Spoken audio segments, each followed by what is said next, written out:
검찰이 김용현 전 국방부 장관의 신병을 확보한 가운데 경찰청 국가수사본부는 김 전 장관의 집무실과 공관 등에 대한 압수수색에 나섰습니다.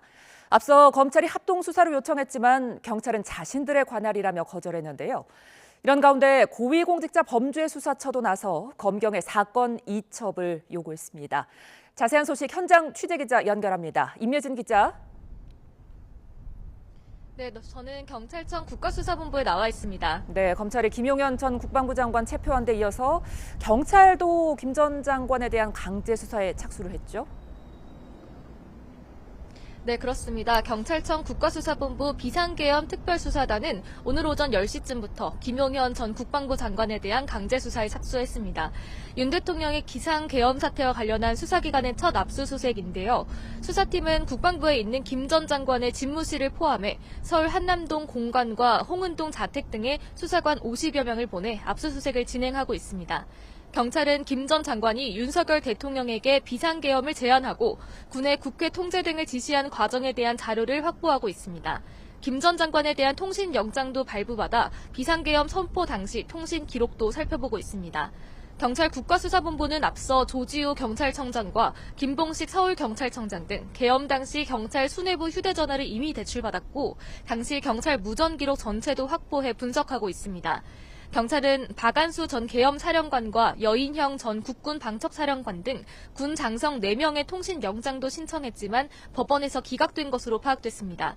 검찰이 김 전 장관을 긴급 체포해 신병을 확보한 가운데 경찰에서도 관련 수사에 속도를 내는 것으로 보이는데요. 국가수사본부는 오늘 특별수사단에 인력 30여 명을 추가로 투입해 모두 150여 명으로 확대 운영하기로 했습니다.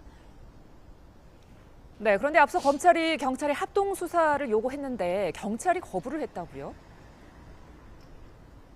네, 검찰 비상계엄 특별수사본부가 국가수사본부의 합동수사를 제안했지만 경찰이 거절한 겁니다. 경찰 국가수사본부 비상계엄 특별수사단은 입장문을 통해 법령상 내란죄는 경찰의 관할인 만큼 경찰이 수사하는 것이 맞다고 판단했다며 거절 이유를 밝혔습니다. 이어 지난 6일 검찰로부터 수사 효율성 차원에서 합동수사를 하자는 제안을 받았지만 수사의 신뢰성과 공정성을 고려해 거절했고 현재로서는 합동수사를 고려하고 있지 않다고 설명했습니다.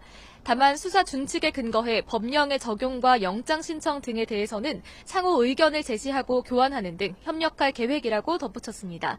또 YTN과의 통화에서 경찰의 수사 의지가 확실하다고 강조하기도 했습니다. 검경이 비상계엄 사태 수사와 관련해 힘겨루기를 벌이는 양상으로 보이는데요. 이런 가운데 고위공직자 범죄수사처가 중복수사 우려와 수사의 신속성 및 공정성 확보 등을 이유로 검경에 사건 이첩을 요청하면서 앞으로 수사가 어떻게 진행될지 주목되고 있습니다. 지금까지 경찰청 국가수사본부에서 YTN 임혜진입니다.